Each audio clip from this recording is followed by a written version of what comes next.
ओम नमो भगवते वासुदेवाय। ओम नमो भगवते वासुदेवाय।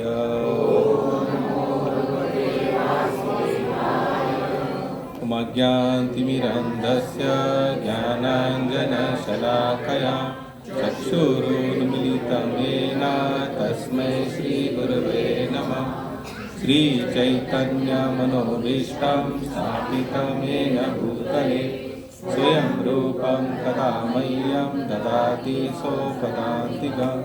वन्देऽहं श्रीगुरु श्रीयुतपदकमलं श्रीगुरून् वैष्णवांश्च श्रीरूपं साग्रजातं सहगणरघुनाथान्वितं तं सजीवं साद्वैतं सावधूतं परिजनसहितं कृष्णचैतन्यदेवं श्रीराधाकृष्णपादाञ्च सगणललिता च। हे कृष्ण करुणा सिन्धु दीनबन्धु जगत्पते गोपेश गोपिका कान्त राधाकान्त नमस्तुते। तप्त काञ्चन गौरङ्गी राधे वृन्दावनेश्वरी वृषभानुसुतं देवी प्रणमामि हरिप्रिये। वाञ्छाकल्पतरुभ्यश्च कृपा सिन्धुभ्येव च पतितानां पावनेभ्यो वैष्णवेभ्यो नमो नमः। जय श्री कृष्ण चैतन्य प्रभु नित्यानंद श्री अद्वैत गदाधर श्रीवासादि गौर भक्तवृंद। हरे कृष्णा कृष्णा कृष्णा हरे हरे हरे राम राम हरे कृष्णा कृष्णा कृष्णा हरे हरे हरे राम राम राम हरे हरे कृष्णा कृष्णा कृष्णा हरे हरे हरे राम राम हरे हरे। कृष्णाय वासुदेवाय देवकी नंदनाय च नंद गोपकुमाराय गोविंदाय नमो नमः। गोविंदाय नमो नमः गोविंदाय नमो नमः। हरे कृष्णा। अच्छा, हम लोगों ने जब फ्राइडे के दिन अनाउंसमेंट किया था कि हर संडे आप आइए, तो वो सुनने के बाद कितने लोग आए वैसे? धन्यवाद। यानी कि हम लोगों ने जो फंक्शन किया उसका कुछ तो फायदा हमें हुआ, हमें फायदा हुआ। क्योंकि संसार में अगर सबसे बड़ा कोई बेनिफिट होगा तो कौन सा है? केवल भगवान के श्री चरणों में अपने मन को लगाना। जैसे मैंने कहा कि संडे की दिन हमने कौन सी कथा ली थी, तो जैसे यहाँ पर बैठे प्रभु जी ने, वहाँ पर बैठे माता जी ने कहा कि गोवर्धन कथा, लेकिन वो संडे की नहीं थी, वो फ्राइडे के दिन की थी, 2 दिन पहले की। तुलसी महारानी की जब शादी थी उस समय हमने जो फंक्शन लिया था, गोवर्धन उत्सव रखा था, अन्नकूट महोत्सव रखा था, तो उसके लिए हमने गोवर्धन कथा ली थी। अच्छा बताइए, गोवर्धन कथा पर हम कहाँ आकर रुके थे? हाँ, उन्होंने बोला कि कृष्णा थोड़ा आराम करो, और लकड़ियां टूट गई तो उन्होंने बोला फिर से आप संभालो। ये तो आगे के, हाँ, हम छोटी सी कथा है और थोड़ा सा सारा उसका बचा था उसको पूर्ण करते हैं और आगे फिर, क्योंकि जिन जिन लोगों ने आगे की कथा सुनने के लिए यहाँ पर आए तो हम उसको जरूर सुनाएंगे। जब वहाँ पर क्या किया, जब सब ग्वाल बाल मिले कि भगवान की काना तुम थक गए होंगे तो अपनी क्या करो, उंगली थोड़ी सी नीचे लगाओ, तब तक हमने हमारी लकड़ियाँ लगा। तो भगवान कहते भाई देखो मैं निकाल तो दूंगा, संभाल पाओगे? अरे हाँ हाँ संभाल पाएंगे, तुम तो अकेले लेके, हम तो 10 12 15 20 25 जन है, हमारी भी लकड़ी भी कुछ कम नहीं है। सो भगवान थोड़ी उंगली हिलाई और थोड़ा सा दबाव गिरा तो उनकी लकड़ियाँ, तो बोले उन्होंने भगवान जैसे वैसे आप उसको पकड़ गए। तो ऐसे कितने दिन बरसात हुई? 7 दिन और 7 रात बरसात हुई। कितने दिन? अच्छा बताए, कितने लोग जानते हैं 56 भोग क्यों लगाया जाता है? एक दिन का 7 होता है, एक दिन का 8 बार भोग होता है। ठाकुर जी को, भगवान श्री कृष्ण लाला को दिन में कितनी बार भोग लगाया जाता है? 8 बार। आप लोग कितनी बार खाते रहते हो? आजकल का बंदा तो उतना भी नहीं खा पाता। कहते हम सुबह केवल ब्रेड खाते हैं, दोपहर में 2 चपाती, रात को केवल छोटा लाइटली नाश्ता कर ले, बस खिचड़ी बिजड़ी खा लेते हैं। हमारे रंग में आओ, हमारे लाइन में आओ, फिर पता चलेगा आपको कितना खाना पड़ेगा। कितना खाना चाहिए। शिला प्रभुपाद कहते थे अगर भक्ति में आनंदित होना चाहते ना, उत्साहित होना चाहते तो पहले महाप्रसाद पर जोर दो। किस पर? महाप्रसाद। महाप्रसाद। लेकिन इतना भी मत जोर दो कि खाया, आधा घंटा साइड में बैठा, लुढ़क गया, इतना भी नहीं जोर देना चाहिए। तो खाया और बैठा और बाद में सो गया। क्यों बोलते कि ओवरलोड हुआ? ओवरलोड खाने को किसने कहा था? स्वामी भक्तिपाद कहते हैं 2 रोटी खाओ साधना हो रही है, ठीक है, और 20 रोटी खाकर भी साधना हो रही है तो भी ठीक है। खाने का साइड इफेक्ट हमारे साधना और भजन पर नहीं होना। अगर उसका साइड इफेक्ट हो रहा है तो हमको बंद कर देना चाहिए। जैसे भक्त क्या करते हैं, जिसको आध्यात्मिक जीवन अच्छा से जीना है, वो सूरज ढलने से पहले पा लेगा। क्यों? सूरज ढलने से पहले हमको क्यों खाना चाहिए? अन्न भी पचेगा, और सुबह अगर आपको 3 बजे या 4 बजे भी जगना है तो आप जग पाएंगे। जो बंदा रात को 11 और 10 और 12 बजे खाएगा वो क्या खाक जगेगा? सुबह 4 बजे उसका डाइजेस्ट ही नहीं होगा, और उठ भी जाएगा तो पेट साफ नहीं हुआ, डकार आ रही, एसिडिटी हो रही है, वॉमिटिंग हो रही। उससे अच्छा भैया जल्दी खाओ, जल्दी खाने जल्दी सो पाओगे जल्दी उठ पाओ। आध्यात्मिक जीवन के लिए हमें कुछ बंधन दिए गए हैं। क्या दिए गए? बंधन। आहार लिमिट में खाना चाहिए, निद्रा लिमिट में लेनी चाहिए, सांसारिक वार्ता तो हमको ना के बराबर होनी चाहिए। जिस दिन चैतन्य महाप्रभु कहते हैं ग्राम वार्ता ना सुनिबे, ग्राम वार्ता ना बोलिबे। बंगाल में कहते हैं कि ग्राम वार्ता होती है कि निंदा। अगर जहां जिस टॉपिक में भगवान श्री कृष्ण राम जी की कथा नहीं हो, केवल क्या है, फिर हमारे संसार की क्या है? आप लोग थोड़ा सर्वे करना, हम जो भी चर्चा करते हैं अगर उसमें अगर केवल राम और भगवान श्री कृष्ण की कथा है तो वहां कहीं निंदा आएगी तो हमारे अवगुणों की निंदा आएगी। किन लोगों की निंदा आएगी? जैसे काम है, क्रोध है, विकार है, लोभ है, मोह है, मत्सर है, इनकी क्या होगी? वहां पर उस चर्चा में निंदा होगी। लेकिन जहां पर टॉपिक भगवान कृष्ण और राम जी की कथा नहीं हो, क्या है? केवल सांसारिक प्रजल्प है, उसमें से किसी का भी कल्याण होने वाला नहीं है। इसलिए क्या करो, ज्यादा से ज्यादा चर्चा भी वही करो जिसमें भगवान श्री कृष्ण की कथा हो। उस तरह से भगवान को दिन में 8 बार भोग लगता है। कितनी बार?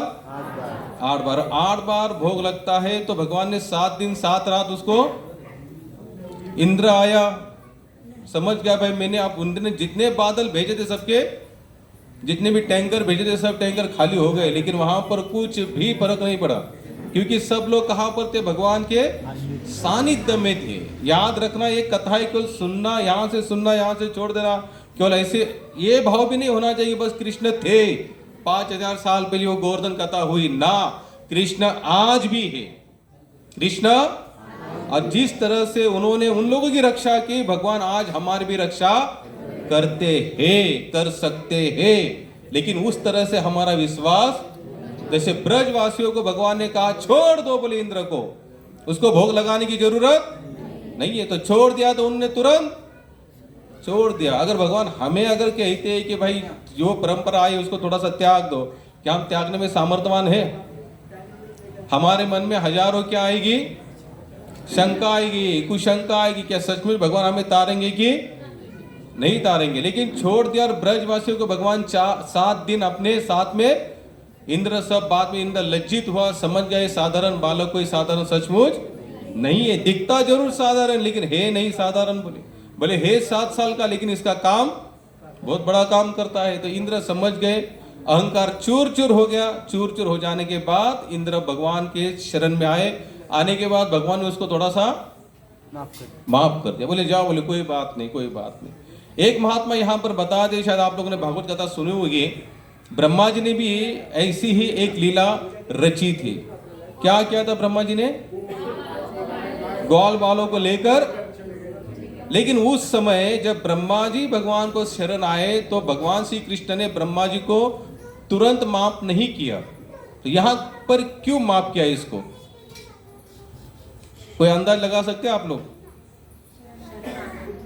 नहीं, ब्रह्मा जी भी तो शरण आए थे। जब उनको पता चले मैंने गलती की है तो ब्रह्मा जी भी शरण आए, लेकिन भगवान ने उनको तुरंत माफ नहीं किया। लेकिन यहाँ पर इंद्र शरण आते ही बोले कोई बात नहीं, चलो ठीक है, गलती होती रहती है, कोई बात, तुमसे गलती हुई, मैं तुमको माफ कर देता हूँ, जा अपने राज्य पर राजा बन के रहो। तुरंत सब कुछ हो गया फटाफट। लेकिन जब ब्रह्मा जी ने भी जब ऐसी गलती की थी कि भगवान के ग्वाल वालों को लेकर कहाँ चले गए थे, कहाँ गए थे, ब्रह्मलोक में गए थे। कितने साल ऊपर थे, 1 साल ऊपर थे। कितने साल, ब्रह्मा जी जब आए, उनकी गलती उनको पता चली, भाई ये कोई साधारण है नहीं, तुरंत माफ कर दिया। नहीं, ब्रह्मा जी को नहीं, तो महात्मा कहते हैं यहाँ पर 2 लीलाएं हुई। ब्रह्मा जी को इसलिए माफ नहीं किया शरण आने के बाद भी, क्योंकि क्या क्या उन्होंने, ब्रह्मा जी ने भगवान और भगवान के भक्तों को 1 साल के लिए अलग कर दिया। क्या कर दिया, और यहां पर क्या किया, इंद्र ने भगवान और भगवान के भक्तों को 7 दिन के लिए एक रूप कर दिया। क्या कर दिया, एक रूप, यानी भगवान की लीला में वो लोग डायरेक्ट सम्मिलित हुए। क्यों हुए, इंद्र अगर प्रसाद नहीं गिरा था तो सभी भक्त भगवान के 7 दिन 7 रात सानिध्य में, इसलिए भगवान ने सोचा इसको माफ कर दो, क्योंकि इसने क्या किया है, हमारे सब, मेरे सब भक्तों के मेरे साथ 7 दिन के लिए 7 एक साथ रखा, इकट्ठा रखा, और इसने क्या किया, अलग किया। इसलिए भगवान वहां पर थोड़े नाराज हुए थे, उसके ऊपर ज्यादा नाराज हुए थे। क्यों, क्योंकि उन्होंने भगवान के भक्तों को उनसे अलग कर दिया था। जैसे उन्होंने वहां पर उनको माफ कर दिया, माफ करने इंद्र चला गया। फिर जितना भोग था 8 दिन का, 7 दिन के हिसाब से 56 भोग हुए। एक दिन में 8 बार लगते तो 7 दिन 7 रात का भोग तो बाकी था, क्योंकि भगवान भी कोई प्रसाद नहीं पाए। तो सब ने क्या किया, बोले भगवान ये 8 दिन का 8, एक दिन का 8 और 7, 7 8 तो 56 प्रकार के व्यंजन भगवान को धरा दिया, और भगवान ने उसको पा भी लिया। तो इसलिए वहां से 56 भोग के थे। ऐसी 2-3 कथाएं आती है 56 भोग के बारे में। एक बार राधा रानी की भी ऐसी कथा आती है, उन्होंने भगवान को ऐसे खिलाया था, तो भोग जब गिने गए, जब राधा रानी ने भगवान को जितने भोग खिलाए थे उसकी संख्या भी 56। ऐसी 2-3 कथा है। हर कोई महात्मा अपने अपने भाव के स्तर के अनुसार इसको बताने की चेष्टा करते। तो इस तरीके से हमारी गोवर्धन कथा यहीं पर समाप्त हुई। तो आगे अभी हम लेंगे, जो गए संडे हम लोग जितने श्लोक शुरू किए थे 18वें अध्याय में 55, 56, 57, 58 ऐसे 5 श्लोक लिए थे। तो 5 श्लोक का हमने केवल एक ही श्लोक लिया था, ब्रह्मभूत प्रसन्नात्मा न सोचित न कांक्षित। तो उसमें हमने एक सर्वे जरूर रखा था, स्थिरता पर। कौन सा रखा था, स्थिरता पर।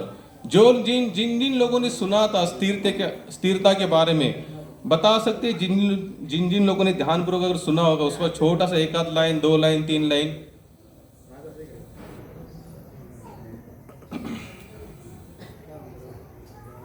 क्या मतलब आप लोग श्रवण करते ही नहीं है। फिर अगर श्रवण करते तो आप लोग जरूर उसको, जैसे हम लोग फ्राइडे के दिन में बोले थे कि केवल एक ही बात होती है कि हमारा अच्छा सा श्रवण हो। जिसकी श्रवण शक्ति बढ़िया है वही इस भक्ति मार्ग में जल्दी से जल्दी आगे बढ़ सकता है, और जिसकी श्रवण शक्ति बढ़िया नहीं है वो कभी भी भक्ति मार्ग में आगे नहीं, वो अपनी जगह पर ही चलता रहेगा। क्या होगा, चलेगा जरूर लेकिन जगह पर ही, क्योंकि वो श्रवण नहीं कर पा रहा है। क्या नहीं कर पा रहा है, अगर वो श्रवण होता रहेगा तो क्या होगा, वो आगे बढ़ेगा, लेकिन श्रवण नहीं तो नहीं आगे बढ़ पाएगा। तो हमने गए संडे एक बात पर जरूर जोर दिया था, हमको भक्ति मार्ग में क्या होना है, स्थिर। जैसे हमने कहा था, चाहे सुख हो, चाहे अनुकूल स्थिति हो, चाहे प्रतिकूल स्थिति हो, हमको दोनों में स्थिर रहना है। अगर स्थिर रहने की अगर क्वालिटी आ गई, समझ लेना हमको फिर भक्ति मार्ग से कोई भी हिला नहीं सकता। लेकिन स्थिर रहने के लिए हमने फिर भी आपको एक मेंशन किया था, एक बात को, आपको क्या करना है, हरे कृष्णा कृष्णा कृष्णा हरे हरे, हरे राम राम राम हरे। जो नाम का आधार लेगा, नाम का सहारा लेगा, वही स्थिर हो पाएगा। कर्म कांडात्मक चीजें आपको स्थिर नहीं कर पाती, याद रखना। लेकिन अगर आप नाम के भरोसे चल रहे तो नाम आपको क्या बनाएगा, स्थिर बनाएगा, अन्यथा नहीं। तो आगे वाला श्लोक है, भगवान कृष्ण बता रहे अगर मुझे जानना है मेरे पीछे पीछे दोहराइए। भक्त्या माम विजानाति, भक्त्या माम विजानाति, भक्त्या माम विजानाति, भक्त्या माम विजानाति, यावन्न चस्मि तत्वतः, ततो मा तत्वतो ज्ञात्वा, ज्ञात्वा विषेते तदंतरम।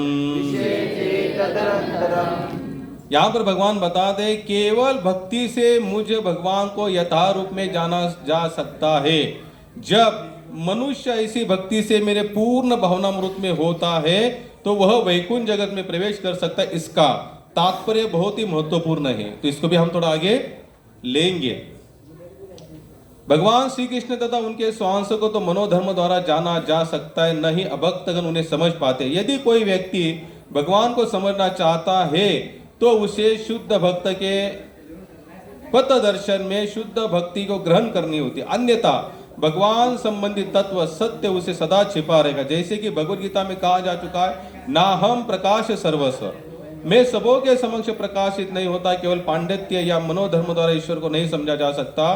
कृष्ण को केवल वही समझ पाता जो कृष्ण भावनामृत है तथा भक्ति में तत्पर रहता है। इसमें विश्वविद्यालय की उपाधियां काम में नहीं आती। इस बात को आप लोग थोड़ा सा ध्यान में उतार लेना, तुमच्यासाठी विशेष है माताजी। जो व्यक्ति कृष्ण विज्ञान से पूर्णतया अवगत है वही वैकुंठ जगत में या कृष्ण के धाम में प्रवेश कर सकता है। ब्रह्मभूत होने का अर्थ यह नहीं कि वह अपने स्वरूप को खो बैठता है। भक्ति तो रहती ही है, और जब तक भक्ति का अस्तित्व रहता है तब तक ईश्वर भक्त तथा भक्ति की विधि रहती है। ऐसे ज्ञान का नाश मुक्ति के बाद भी नहीं होता।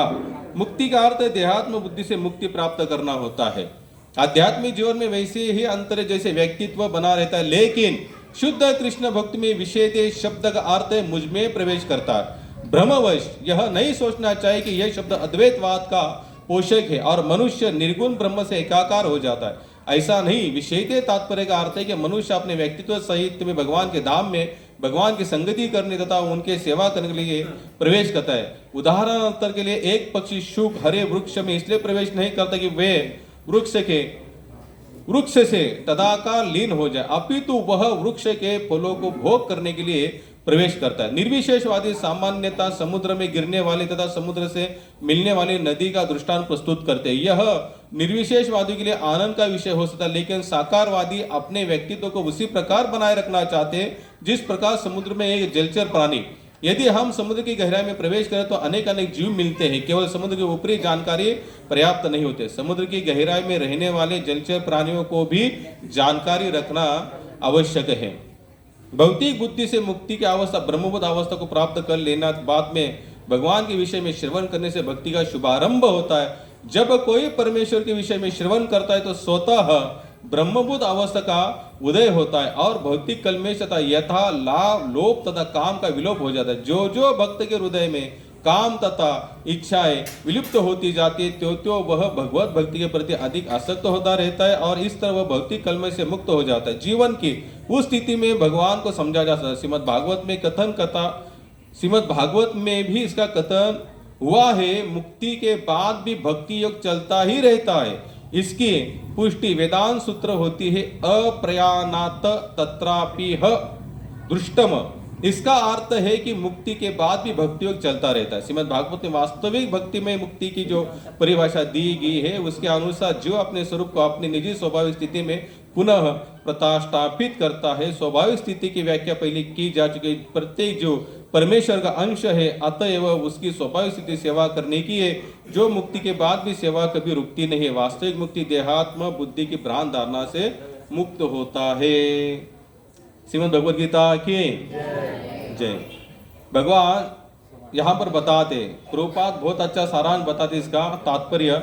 भगवान श्री कृष्ण तथा उनके स्वांश को तो मनोधर्म उनके स्वांश को न तो मनोधर्म से जाना जा सकता है न ही अभक्तगण उन्हें समझ पाते हैं। जैसे आजकल मनोधर्म के ऊपर ज्यादा जोर है। मनोधर्म का मतलब क्या होता है? मन से बना हुआ धर्म। कैसे? मन से बना हुआ धर्म। आज अगर देखा जाए, ढूंढा जाए, अगर सर्वे निकाला जाए ना पूरे संसार का, तो यहाँ पर 95 से लेके 99 तक सभी मन से बने हुए धर्म है। कैसे है? मन से। जैसे हम लोगों को कहते कि आप ये मत करो, लोग क्या कहते हैं, ऐसा कहाँ लिखा है भगवान ने? भगवद गीता में ऐसा कहीं पे लिखा है क्या? लिखा है, आप उसको कभी पढ़ो तो सही। पढ़ना नहीं चाहते, सुनना नहीं चाहते, समझना नहीं चाहते, लेकिन बाद में केवल वार्ता करना चाहते। क्या करना चाहते हैं? वार्ता करना चाहते हैं। हम लोगों की किताब थोड़ा जल्दी उठो, कहते भगवान ने कहा ऐसा लिखा है कि जल्दी उठो करके? लिखा है, भगवान ने ऐसा लिखा है। ब्रह्म भूत में, यानी कि ब्रह्म जो सुबह सुबह की जो अवस्था होती है, उसमें अगर हम उठकर भगवान का भजन शुरू करते तो उसमें भगवान का आनंद हम ज्यादा ले सकते हैं। लेकिन आजकल हमने कौन से धर्म निर्माण किए हैं? मनोकल्पना के। हमें ऐसा लगा हम ऐसे करेंगे। मैं आपको आज कितनी सारी ऐसी संस्थाएं बता सकता हूँ जो ये कहते कि बस यहाँ चले आओ, आंखें बंद करो, ये सब भगवान की पूजा अर्चा विधि कुछ करने की जरूरत, नाम कीर्तन करने की जरूरत नहीं है, भोग भी लगाने की जरूरत नहीं है, भगवान को नहलाने की जरूरत। ये सब गलत है। ये कौन से धर्म है? सब मनोकल्पनातीत धर्म है। मुझे बताए, अगर हम लोग परंपरा को देखते आए, कौन सी? जो साक्षात भगवान श्री कृष्ण से चलती आई हुई जितनी भी परंपराएं, अगर उनको अगर हाथ देखते, आज भी जैसे यहाँ पर जैसी सेवा होती है ना बालाजी भगवान की, वैसे आज भी हर मंदिरों में सेवा। लेकिन मुझे बताइए, आज उस सेवा को मानने वाले लोग कितने? बहुत कम है प्रभु जी। कितने सारे तो ऐसे लोग हैं जो टीवी पर भी आकर बात करते कि भाई आपको क्या करो, आप विग्रह की सेवा करने की जरूरत, विग्रह की आरती करने की जरूरत, विग्रह कहीं पर खाते हैं क्या, विग्रह कहीं सोते हैं क्या, विग्रह कहीं पर जगते हैं क्या? अरे जगती भी है, खाते भी और सोते भी है, सुनते भी है, मारते भी है, लेकिन हमारा क्या होना चाहिए? पक्का विश्वास होना चाहिए। अगर आप विश्वास है आपका, तो आपको भगवान की अनुभूति आएगी। जगन्नाथ गए आप लोग भी, पूरी वहां पर एक भगवान है, खीर चोर गोपीनाथ। क्या नाम है उनका? पहले केवल गोपीनाथ नाम था, लेकिन एक लीला ऐसी घटी और घटने के बाद उनका नाम क्या रखा गया? अब खीर उन्होंने कहीं ना कहीं चुराई होगी, इसलिए उनका नाम क्या रखा? खीर चोर। वहां पर एक महात्मा जा रहे थे भगवान का दर्शन करते करते, तो वहां के भगवान को क्या लगता? रोज सोते समय, शयन आरती के समय क्या लगते थे? भोग, खीर का भोग लगता था। कुल्हड़ में, कौन से कुल्हड़? जो मिट्टी के कुल्हड़ होते हैं ना, तो उसमें उनको खीर का भोग लगता था। अब ये जो महात्मा थे, माधवेंद्रपुरी इनका नाम था। क्या नाम था? माधवेंद्रपुरी नाम था। वो चंदन लेने के जा रहे थे। श्रीनाथ जी कहाँ पर प्रकट हुए? गोवर्धन में। श्रीनाथ जी को गर्मी लगने लगी, धूप का समय था, गर्मी लगी, सपने में गए, बोले महाराज आपने तो हमको बाहर निकाला, यानी कि बाहर तो हम आए, आप तो हमारी सेवा भी कर रहे हैं, लेकिन करने के बाद हमें गर्मी बहुत महसूस हो रही है, तो आप क्या करो, हमारे चंदन लेके आओ। तो बोले चंदन कहाँ मिलेगा? बोले आप जगन्नाथपुरी जाओ। कहाँ जाओ? जगन्नाथ में, उड़ीसा में बहुत बड़े बड़े जंगल है। बोले वहां से चंदन लेके आओ और चंदन को घिसो, घिसने की पीस निकलेगी, वो हमारे शरीर को लगाओ। अभी देखो मई महीने में हमारी यात्रा शुरू होती है। क्या नाम बताया उसका? चंदन यात्रा। चंदन यात्रा। कौन सी यात्रा होती है? चंदन। जैसे यहाँ पर देखते बालाजी भगवान, जितने भी विष्णु मंदिर है वहां पर उस समय अक्षय तृतीया से शुरू हो जाती है चंदन यात्रा। उसको घोला जाता है और भगवान के पूरे शरीर को, क्योंकि भगवान को भी गर्मी महसूस होती है, तो पूरा शरीर चंदन से ढक दिया जाता है उनका। अब ये भाव की बातें हैं। कौन सी बातें हैं? भाव की बातें हैं। जैसे यहाँ पर देखिए बाहर अभी यहाँ पर ये लगवाई है, भगवान बालाजी के लिए एसी लगवाई है। क्या लगवाई है? एसी। अब जो नास्तिक है उसका दिमाग क्या चलेगा? भाई वो तो पत्थर की मूर्त है, उसे थोड़ी ना गर्मी ठंडी नहीं होता है। जगन्नाथ जी को 14 दिन बुखार आता है, रथ यात्रा से पहले 14 दिन उनका खाना पीना सब काढ़े चलते रहते हैं, दवाइयाँ चलती रहती है, और ये हकीकत है। लेकिन हमारा क्या होना चाहिए? विश्वास होना चाहिए। तब वो वहां पर जब खीर लग, अब इनका स्वभाव का थोड़ा संकुचित स्वभाव था।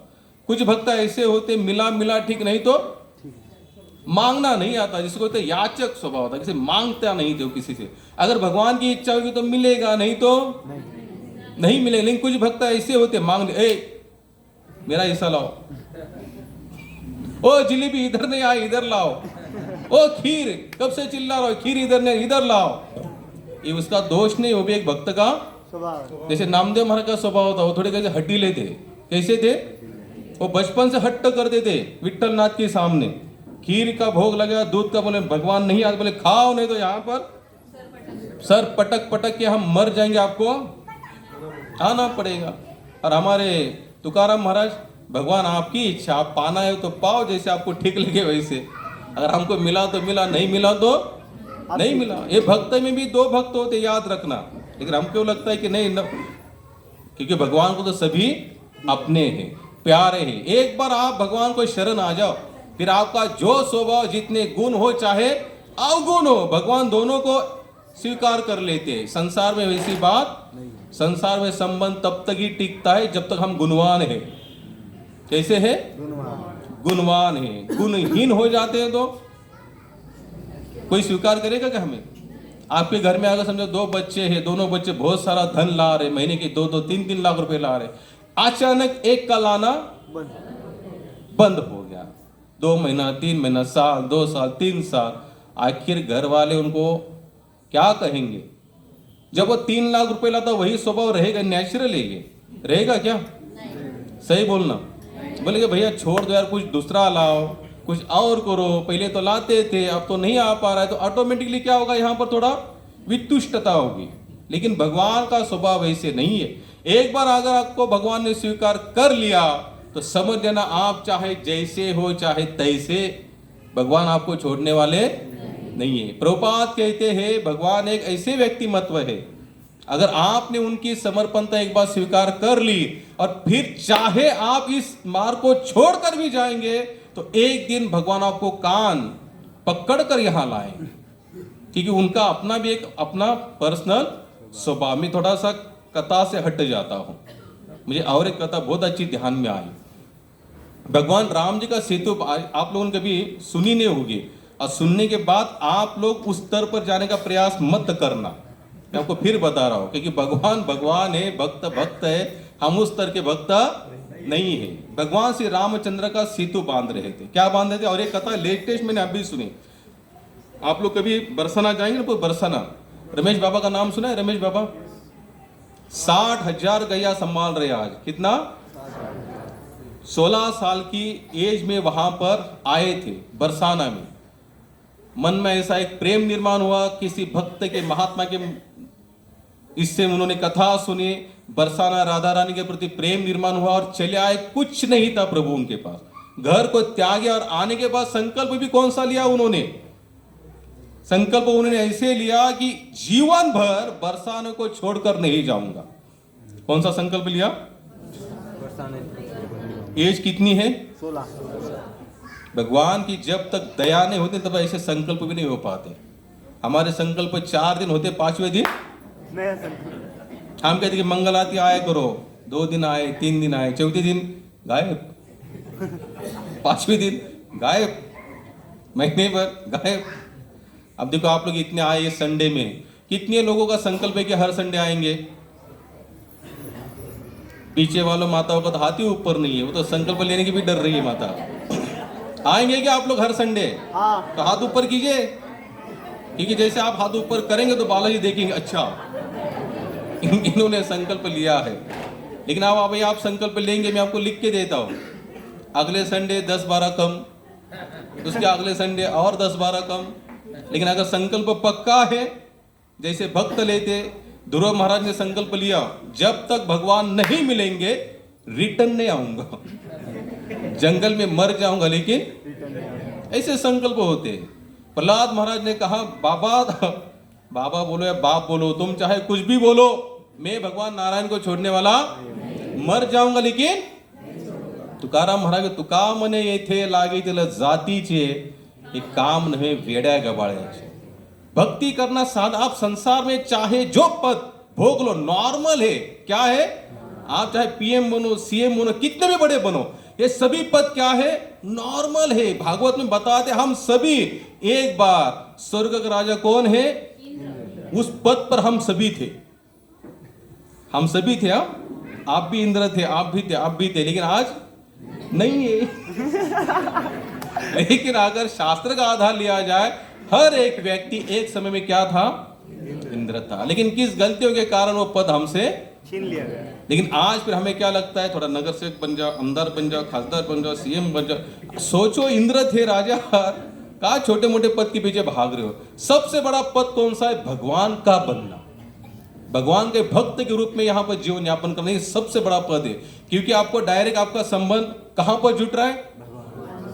भगवान से। यहां पर अगर किसी बंदे का आमदार, खासदार, सीएम से अगर कोई संबंध होगा ना, उसकी अकड़ देखना, फिर उसकी गाड़ी की स्पीड देखना, उसकी चलने की स्टाइल देखना, उसके बोलने के थीरी देखना कि उसका संबंध कहाँ है? सीएम से।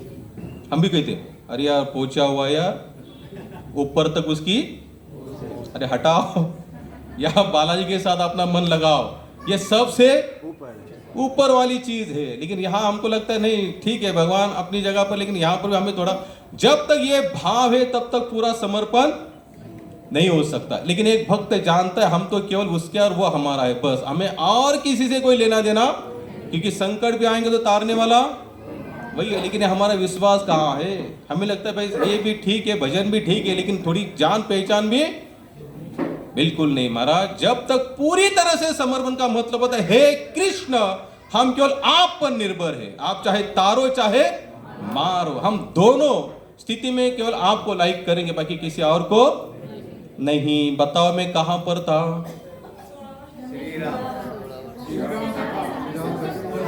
कहां पर? नहीं, बरसाना में दिया गया, बरसाने के बाद राम सेतु में भी आए, इसलिए मैं कहता हूं ध्यान रखना। तो राम सेतु जब बन रहा था, जो पानी पर तैरने वाले जो पत्थर थे, ये जो आइडिया देने वाले कौन से दो लोग थे? नल और नील। क्या नाम था उनका? कथा को ध्यान से सुनना, फिर आप समझ जाएंगे भगवान कितने दयालु है। और हम लोग सोचते कि संसार में कोई छोटा मोटा व्यक्ति छोटी मोटी दया करता, हम कहते आपके उपकार हम मरते दम तक, क्योंकि छोटे उपकार के तो हम दब जाते हैं, लेकिन उनके उपकार तो देखो कितने सारे उपकार उनके हम पर। भाई हम जैसे है तैसे उसको हमको स्वीकार कर रहा है। इस शरीर से बताए क्या है इसके अंदर?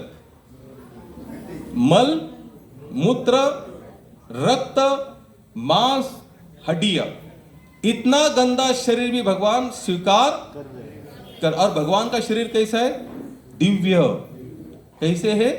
उनके शरीर में मल, मूत्र, हड्डी, मांस, रक्त ये सब नहीं है, फिर भी वो हमारे हड्डी मांस वाले शरीर से की हुई सेवा को स्वीकार कर रहे हैं। तो बताओ कितने ये दयालु है। लेकिन हमारे वो दया हमारे ध्यान में नहीं आती। जब नल नील ने उनको आइडिया दी थी, और जब भगवान श्री रामचंद्र अपनी पूरी लीला को समाप्त कर कर कहां जा रहे थे? प्रॉपर अयोध्या, ये यूपी वाले अयोध्या नहीं, साकेत, उसका नाम साकेत धाम भी बोलते हैं, लेकिन उसको भी अयोध्या कहते हैं। जैसे भगवान का यहाँ पर जैसा नीचे धाम है, वैसे ऊपर भी है, वो प्रॉपर अयोध्या धाम है। तब भगवान जा रहे थे सभी अयोध्या वासी के, भगवान इतनी सेवा हमने आपकी की, 14 साल आप वनवास में रहे, तो हमने यहाँ तक की शादी नहीं मनाई, किसी का बर्थडे नहीं मनाया। यहाँ तक बताया जाता है कि उस गांव में किसी गौ माता ने बछड़ा तक नहीं दिया जन्म। यानी कि इतनी सारी तपस्या की। क्यों? बोले हमारे रामचंद्र से ऐसे अगर वन में घूम रहे और यहाँ पर हम लोग क्या आनंद मनाएंगे? दिवाली कब से शुरू हुई? राम जी आए, फिर उन्होंने 14 साल का एक बार पूरा भंडारा किया, जितने पटाखे फोड़ने थे 14 साल के जमा किया डड़म डुड़ुम, क्योंकि भगवान चले आए। तो अयोध्या वासी याद दिलाते भगवान राम जी हमने आपके लिए इतना, आप अकेले जा रहे हो? बोले कोई बात नहीं, विमान की थोड़ी सी स्पेस बढ़ा दो। कौन सा विमान है भगवान का? पुष्पक। पुष्पक। भगवान ने बस मन बना लिया, विमान बढ़ गया, सीट बेल्ट ऑटोमेटिक बन गई, चक्के बिके सब कुछ लग गए वहां पर। सभी लोग बैठे, जितने भगवान की सेवा में शुरुआत से अंत तक जितने जितने लोग सम्मिलित थे, सभी उसमें 2 सीट खाली रही। क्या हुआ? 2 सीट खाली रही। भगवान रामचंद्र ने पूछा भैया ये 2 कौन बाकी रहे? एक ने कहा महाराज वो नल और नील नहीं आना चाहते। बोले क्यों? बोले वो हमें नहीं पता वो क्यों नहीं आना चाहते। तो बोले जाओ उनको बुलाओ, उनको कहो कि भगवान श्री रामचंद्र आपको बुला रहे हैं।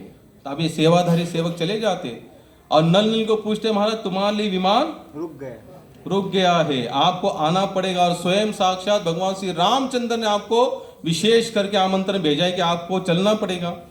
तो नल नील कहते भाई देखो हम आ नहीं सकते। बोले क्यों? भाई अयोध्या जाने के लिए तो कितने लोग तरसते हैं, वैकुंठ जाने का हम सबकी इच्छा है कि नहीं? जाने की इच्छा है, समय आएगा तो हम कोई भी जाना, मरना कौन चाहता है यहाँ पर? मरना कोई नहीं चाहता, क्योंकि हमको कॉन्फिडेंस नहीं है कि हम लोग वैकुंठ जाएंगे। हमको लगता है हम इधर उधर ही किधर जाएंगे इसलिए डर लगता है। जब पता चलेगा हम नीचे धाम जाने वाले तो डर किस बात का? लेकिन हमें कॉन्फिडेंस है क्योंकि हमने वैसी भक्ति की ही नहीं है, वैसी सेवा की नहीं। सेवा वैसी हो, भक्ति वैसी हो तो डरने की कोई। जैसे एग्जाम में समझो कोई बच्चा, उसको पता है मैंने 100 मार्क में से मैंने 99 का लिखा है, 90 तो जिस दिन एग्जाम होगा उसका मार्क्स लिस्ट आएगा तो कैसे खुशी से जाएगा कि मुझे पता है, कॉन्फिडेंस है अपने को 90 तो पढ़ने। जिसने कुछ लिखा ही नहीं है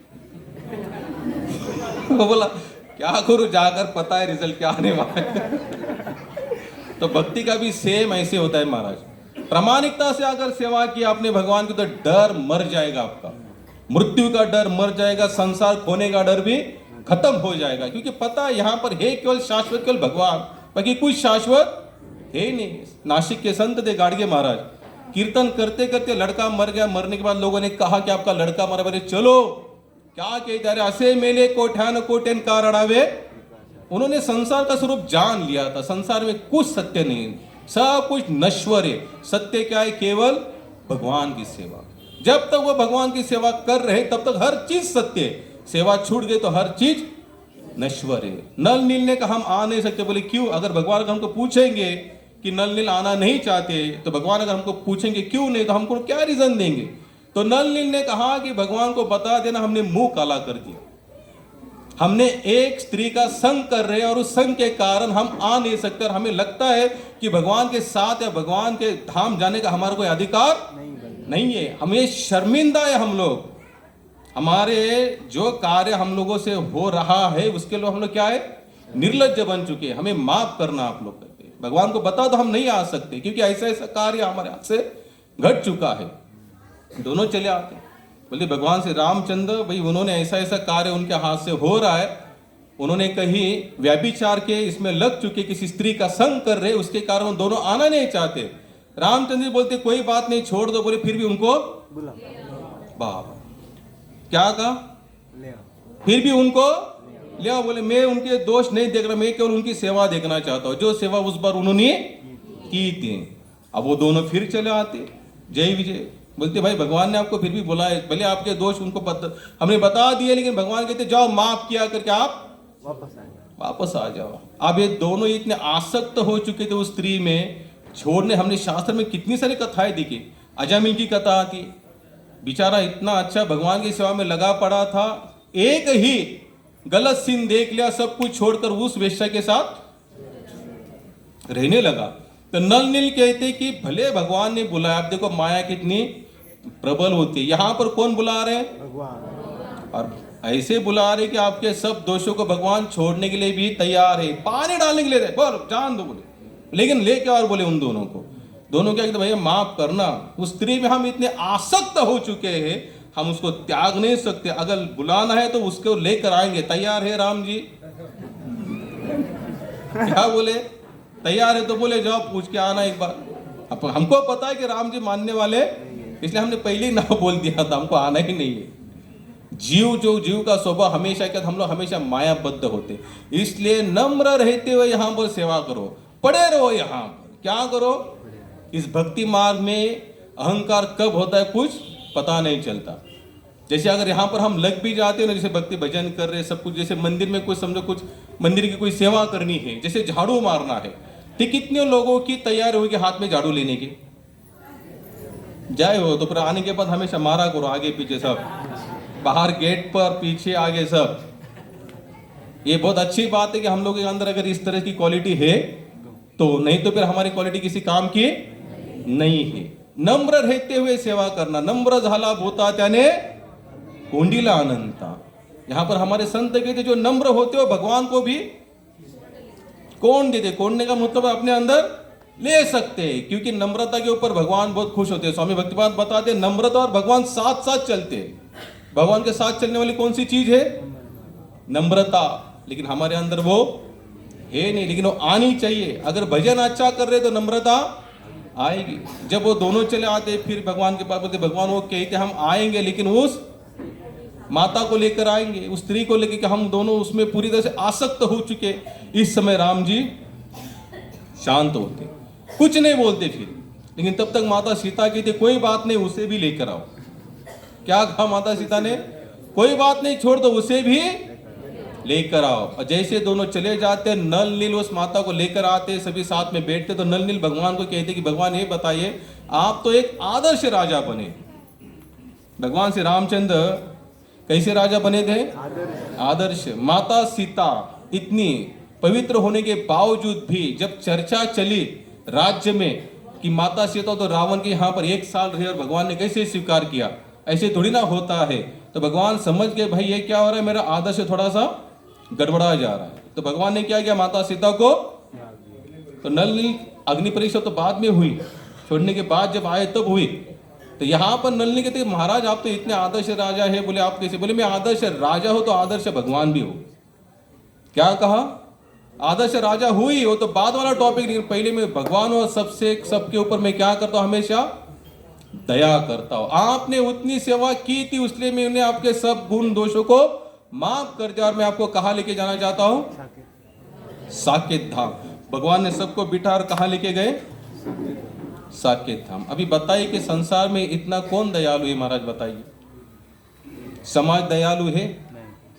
हमारे नाते गोते जिसे हम सगे संबंधी कहते इतने दयालु होंगे? अगर हम कोई गलती करते ऐसी तो कौन हमको स्वीकार करेगा? अरे हमारे घर तक आने के लिए भी कोई तैयार, लेकिन भगवान सब कुछ करने के लिए तैयार है महाराज। क्योंकि भगवान क्या देखते हैं? केवल आपका समर्पण, प्रेम, भाव देखते हैं। अगर ये शुद्ध है, आपके सब दोष भगवान माफ करते हैं। भागवत में कथा आती, जब मथुरा में भगवान आए तो कौन सी नारी थी जिसने चंदन लगाया? कुब्जा। कुब्जा ने भगवान को क्या मांगा? 1 रात का संग। 1 रात का पति बनो बोले आप हमारे। या हमारे दिमाग के भार के, हमारे जो कॉन्सियसनेस है ना, हमारा भक्ति में जो देखते हैं हम नेमावली, उससे परे वाले बातें हैं। लेकिन मैं आपको केवल यही बताना चाहता हूं कि भगवान केवल भाव के भूखे महाराज। प्रेम से समर्पण हो जाए, आपके गुण अवगुण भगवान दोनों को उठाकर फेंक देंगे। मेरे चरणों में रहा है, पड़ा हुआ है, मैं उसको स्वीकार करूंगा। इसलिए संत कहते भाई संसार का भरोसा पूरी तरह से निकाल दो और यहां पर लगा दो। क्योंकि संसार में जितने भी संबंध है ना, आपके गुणों को देखते हुए, जिस दिन आपके अवगुण दिखना शुरू हो गए संसार के, धीरे धीरे लोग आपसे संबंध काटना शुरू कर देंगे। लेकिन भगवान वैसे नहीं है। भगवान ने एक बार आपको स्वीकार किया सो किया, फिर जैसे हो चाहे तैसे। मुझे बताओ इतने दयालु दूसरे कोई है नहीं? कौन से कथा में था मैं?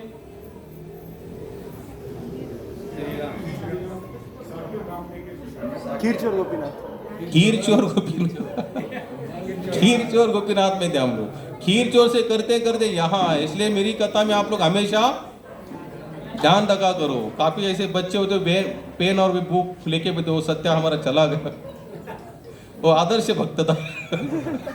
वो पेन और डायरी ले, और सही में यही होना चाहिए, यही होना चाहिए। भौतिक संसार का जब कोई बेनिफिट देखता तो हम लोग कितना सेट कर लेते, रिकॉर्डिंग शुरू कर देते, सुनो यार बाद में भूल जाएंगे।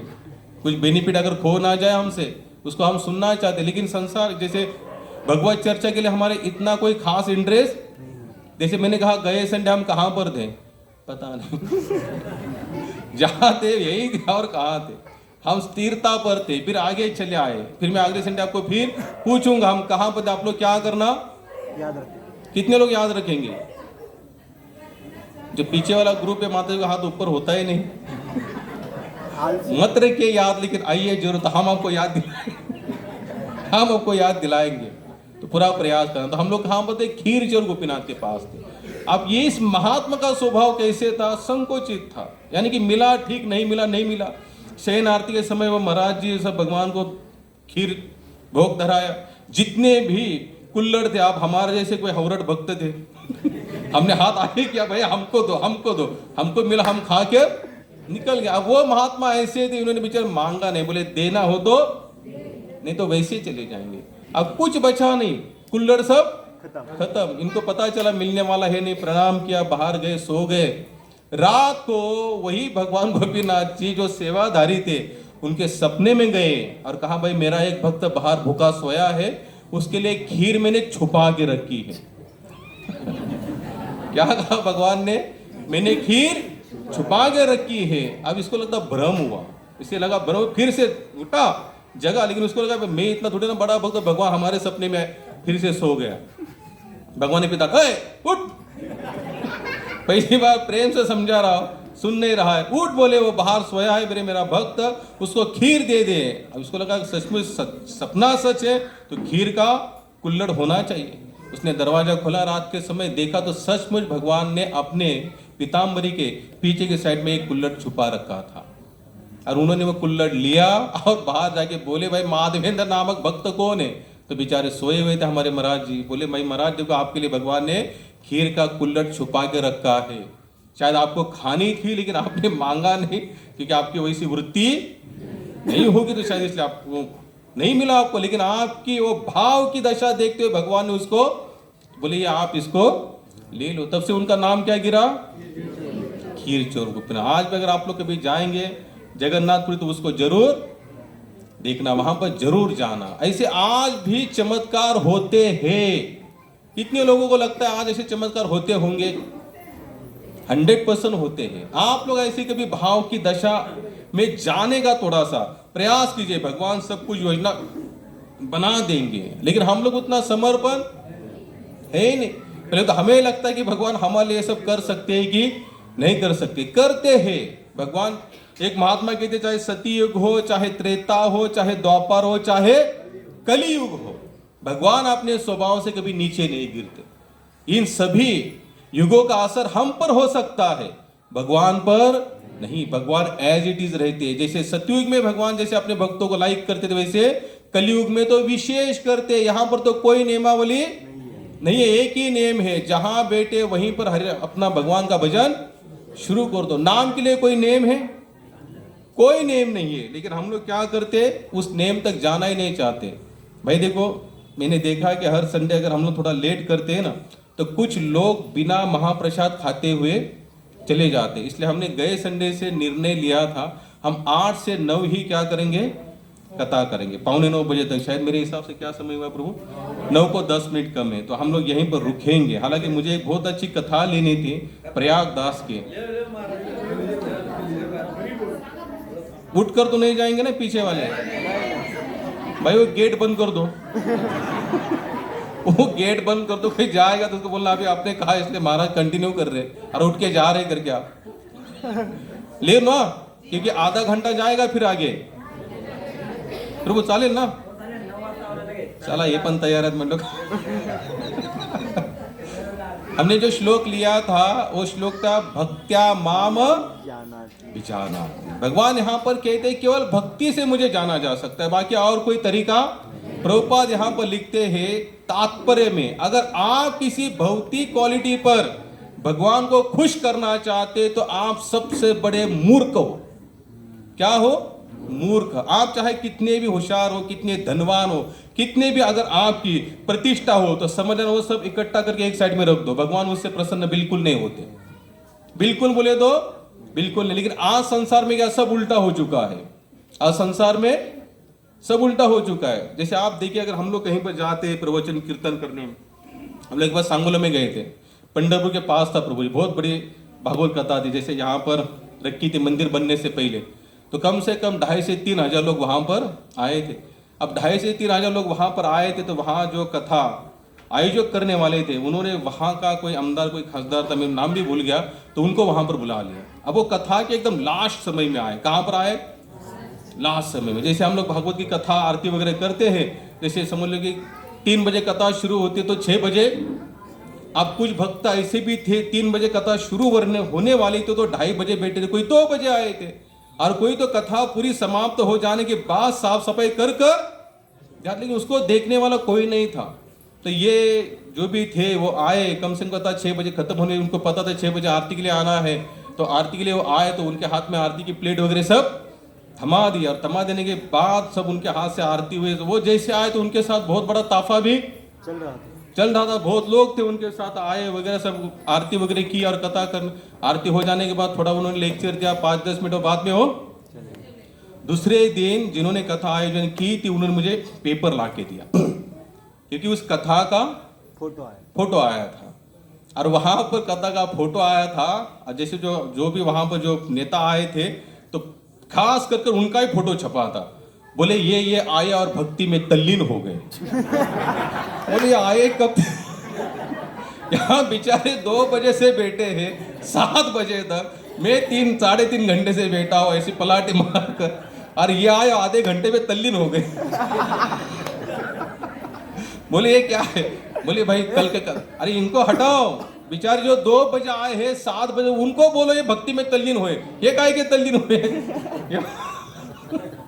तो ये हमारा आज का समाज है जो सचमुच लगा पड़ा है, उसके तरफ देखने के लिए किसी का समय नहीं है। और जो 10-5 मिनट आएंगे बस कोई मान सम्मान प्रतिष्ठा, याद रखना इससे समाज खुश हो सकता है, लोग खुश हो सकते, भगवान नहीं। वो केवल प्रेम के भूखे हैं। यहां से प्रेम से समर्पण हो जाओ, छोड़ दो उस पर, निर्भर रहो, फिर देखो भगवान आपके पीछे पीछे दौड़ेंगे। लेकिन अगर हमारी उतनी श्रद्धा समर्पण है तो अन्यथा नहीं। इसलिए प्रभुपाद यहां पर लिखते हैं अगर क्वालिटी के अनुसार अगर आपको लगता है कि भगवान आप पर खुश होंगे तो आप मूर्ख हो। आप चाहे कुछ भी मत दो यहां पर, लेकिन प्रेम से लगे रहो यहां पर। नहीं, भगवान आप हमारे हो, फिर देखना आपको रोज अनुभव आएगा, रोज एवरी डे। लेकिन हमारा उतना विश्वास है ही नहीं। अयोध्या में कथा आती है, वो कथा बहुत जूनी नहीं है, प्रयागदास करके उनका नाम है। मैं हालांकि 2-3 संडे से सोच रहा था उस कथा को सुनाओ। उनका नाम क्या था? मामा प्रयागदास। पहले तो उनका साधारण सा नाम था प्रयागदास, लेकिन मामा तो बाद में उनसे लगाया गया। हरि बोल, बाहर हो बड़ा तो नहीं तो बस। हरे कृष्णा कृष्णा कृष्णा हरे हरे, हरे राम राम राम। अब ये जो प्रयागदास जो थे, इनके जो माता पिता थे बहुत गरीब थे और रहते थे कहां पर? जनकपुर में। कितने लोग गए जनकपुर? माता सीता का गांव है जनकपुर। समय मिला भविष्य में तो यहाँ घूमो, धामों में जाओ, तीर्थ यात्रा करो, फिर देखो कहीं ना कहीं वो प्रेम छोटा मोटा तो आपको मिलेगा ही मिलेगा। जनकपुर में रहते थे माता पिता। जब उनको पता चला, अब संतान नहीं थी उनको, जब संतान नहीं थी, भाई जीने का जब मकसद घर गृहस्थी का तब अच्छी तरीके से बनता है जब कोई संतान हंसते खेलते। अब इनके पास संतान थी नहीं, तो ऐसी भी उनको कोई रुचि थी नहीं संसार में। बोले संतान है नहीं, तो बोले रह के यहाँ क्या करें। तो उनको पता चला प्रयाग में कुंभ मेला लगा है। प्रयाग बोले तो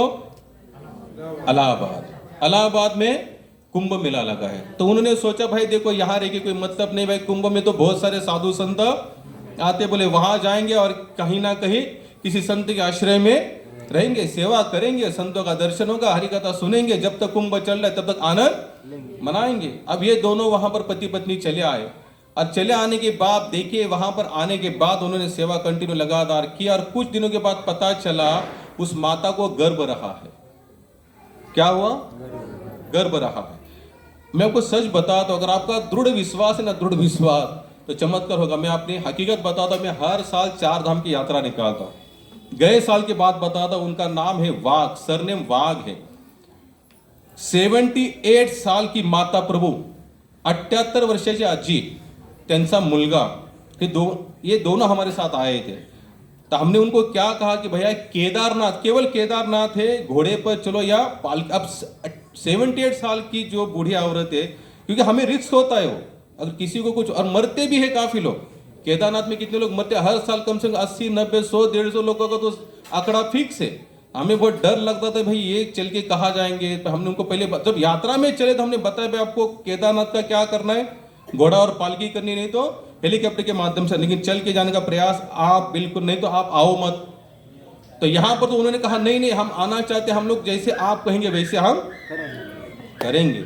आज जैसे हमने गंगोत्री की, यानी पहले यमुनोत्री की, गंगोत्री किया, बाद में हमको कहा जाना था केदारनाथ। जैसे केदारनाथ जाना था, गंगोत्री करके हम निकले, फिर हमने अनाउंसमेंट किया भाई जिनको जिनको घोड़ा पालकी जाए वो आपको जरूर आप हमको बताओ।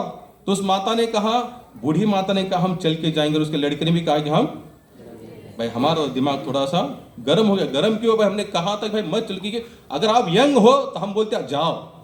अब 78 साल की बूढ़ी माता कहाँ जाएगी, चलेगी? क्योंकि प्राण छूटते ही है, बहुत मुश्किल है वो चलना। ऑक्सीजन की कमी मात्रा होती है, परेशान होते। तो उसने सुना नहीं, और बाद में हमने उनके घर में फोन किया यहाँ पर नासिक में, भाई देखो आपकी जो दादी है सुनने, बोले वो दादी ऐसे बोले हटीली है, वो सुनती नहीं, बोले कुछ हुआ तो बोले उसके लिए मैंने रिकॉर्डिंग किया उनका फोन रिकॉर्ड भाई, नहीं तो हमारी लास्ट की यात्रा होती फिर भाई लोग तो क्या करते फिर महाराज आप लेके तो आप देखो, अरे हम क्या देखे आए, हमने बता दे। उन्होंने कहा नहीं आप लेके जाओ, बोले कुछ हुआ तो बोले उधर ही निपटा दो उधर। मैं सोचा आप घर वाले इतने परेशान है या सचमुच प्रेमी है पता नहीं।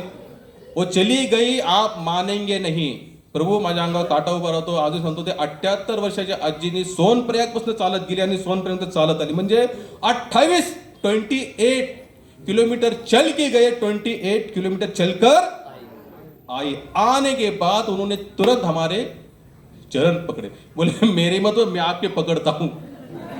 तो मैंने कहा कि आपने इतना रिस्क क्यों लिया? उन्होंने कहा कि महाराज माफ करना कि आपको जो भी परेशानी हुई, लेकिन बोले हमने जो संकल्प लिया था गंगोत्री में, हमको पता चला कि हमारा संकल्प पूरा हो गया। बोले ऐसा कौन सा संकल्प था? बोला आपका संकल्प होता, मेरा भी संकल्प होता। बोला आखिरी संकल्प, अगर आपको कुछ होता तो उन्होंने कहा कि हमारी नाती थी उनकी, शायद उनको 8 या 10 साल से संतान नहीं थे, और उन्होंने सोचकर ही निकले थे केदारनाथ बाबा हम आपको मन्नत मांगेंगे। वो चलने की मन्नत नहीं थी, लेकिन वहां जाकर मन्नत मांगे हमारे नाती को एकाध संतान हो जाए तो हमें बहुत आनंद मिलेगा। संयोगवश गंगोत्री में उनको फोन आया कि डॉक्टर ने कहा है कि गर्भधारणा हो चुकी है, आनंद की खबर। तो उनके मन में और विश्वास बढ़ गया, तो बोले आप हम चल के ही जाएंगे बोला आपका तो एक साइड में रहता और मेरा भी एक साइड में रहता। कहने का मतलब मेरा इतना ही, अगर विश्वास है ना तो भगवान तुरंत अनुभव देते, लेकिन विश्वास होना चाहिए। हमारा विश्वास तो डामाडोल है। अब ये दोनों वहां पर कुंभ में लगे रहे, उनको जब पता चला गर्भधारणा रही है तो दोनों, अब 3 महीने का तो होता है कुंभ मेला, 3 महीना बीतने के बाद वो लोग कहाँ आए, फिर अपने गांव जनकपुर आए। अब जनकपुर आने के बाद जब, लेकिन देखो भगवान जब कृपा करते ना, उनकी कृपा, सच्ची कृपा हमारे दिमाग से परे होती है, हम नहीं समझ सकते। हम लोगों को क्या लगता है कोई काम पेंडिंग है, जब शुरू किया हो गया तो हम तो वाह हमारा बालाजी की कृपा, कहीं प्लॉट नहीं मिल रहा है, बालाजी के यहाँ दर्शन किया 1-1.5 महीना, प्लॉट मिला, हम कहते भगवान बालाजी हम पर प्रसन्न है। कोई ऐसा मौका लग नहीं रहा था, लग गया तो भगवान बालाजी हम पर, भगवान बालाजी नहीं, बालाजी की जो माया है वो हम पर खुश हो रही है। याद रखना, अगर जब करने से संसार मिल रहा है तो माया की कृपा है, भगवान की कृपा। भगवान का जब केवल भगवान को दिलाता है, माया को नहीं। अगर संसार की चीजें मिल रही है, समझना भगवान की कृपा नहीं हो, तो भगवान की जो माया शक्ति है उनकी कृपा है। अब इनको गर्भधारणा रही, गर्भधारणा रहने के बाद उनके जो पति थे उनके शरीर में ऐसा कोई रोग जड़ गया, वो ठीक नहीं हो रहा था। तो कुछ लोगों ने कहा जब तक संतान नहीं थी तब तक आप दोनों खा पी कर मस्त थे। बोले आपको गर्भधारणा रही और इनकी तबीयत खराब वगैरह, ऐसा कोई रोग लगे उस पर कोई दवाई, तो कुछ लोगों का फिर अपने आप मन ही मन शुरू हो गया, भाई देखो भले ये बालक आपके घर आया है लेकिन पता नहीं अब ये क्या होगा। अब जैसे ही वो बालक का जन्म हुआ तब तक उसके पिताजी थे, तो उनको लगा भाई देखो इसका जन्म, हम लोग कहाँ गए थे, प्रयाग गए थे। अब प्रयाग में जाने के बाद पता चला कि गर्भधारण, जिसका हम नाम क्या रखेंगे, प्रयाग नाम रखा। और जैसे उसका जन्म हुआ 8-10 दिन में तो पिताजी का शरीर शांत हो गया। जैसे इसका जन्म हुआ पिताजी का शरीर शांत हुआ, लोगों ने कहा भाई ये बालक भले आया लेट है लेकिन आपके लिए शकुन नहीं है, ये अपशकुन है। हम लोग शकुन अपशकुन में ज्यादा मानने वाले, लेकिन भगवान की दया पर हमारा विश्वास, जो सच्चा भक्तों का प्रॉपर, उसके लिए कोई भी अपशकुन नहीं है महाराज। जो हो रहा है वो सब भगवान की लीला है। नामदेव महाराज का घर जल रहा था, क्या हो रहा था, घर जल रहा था, तो लोगों ने क्या क्या छोटी मोटी चीजें बची थी वो सब लेकर भाग रहे थे, यानी कि वो सबको बचा रहे थे। तो नामदेव महाराज क्या कर रहे थे, जितने बचा हुई चीजें उठा कर वो घर में फेंक रहे थे। लोग बोले पागल इंसान है, बोले हम लोग तो 2 चीजें बचा रहे, अरे क्या करे, उठाकर फेंक रहे, जला। लोगों ने बोले छोड़ दो, जो करना है इनको करना, भाई ये हटीला भक्त है, सुनता है नहीं ये बात किसी। तो जितने सब सामान सामग्री थी लोगों ने बचाए थे, सब उठा के नामदेव महाराज जले हुए घर में सब जलकर राख हो गया। लोगों ने पूछा महाराज कुछ चीजें बचा रहे थे, आपने क्यों बचाए?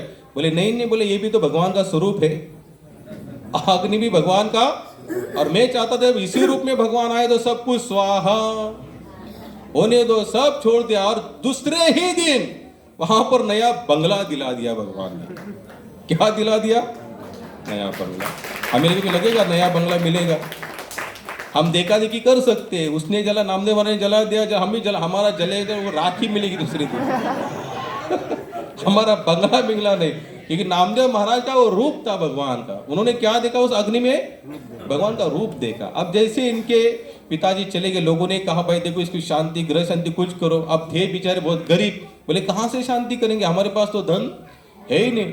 तो जैसे जैसे 6-7 महीने हुआ, 6-7 महीने के होने के बाद रहते हुए घर में आग लग गई, रहते हुए घर में आग लग गई। इसे कहते भगवान की कृपा। क्या कहते हैं? कितने लोग चाहेंगे ऐसी कृपा? देख, मैं नहीं कह रहा, भागवत कह रहा है। क्या कह रहे? भागवत। जिन्होंने हरे कृष्ण हरे रामा जो संस्था है, जिसका पूरा विश्व में प्रचार किया, जब वो इस मार्ग में जुटे लगे रहे, उनकी पत्नी, बच्चे, धन, कंपनी, ऐश्वर्य सब कुछ खत्म हो गया, सब कुछ। यहां तक कि बाद में उनको घर घर में जाकर भिक्षा मांगनी पड़ी। इसे कहते भगवान की कृपा। चाहेंगे कोई? कैसे चाहेंगे हम तो इसका उल्टा चाहते हैं सब, घर घर में कहीं जाना नहीं पड़े, 2 का 4, 4 का 8, 8 का 10, ये हमको चाहते हैं कृपा। ये कृपा नहीं है महाराज। भगवान जब अपना बनाना क्यों करते हो कि भगवान ही लीला अपने भक्तों के साथ में?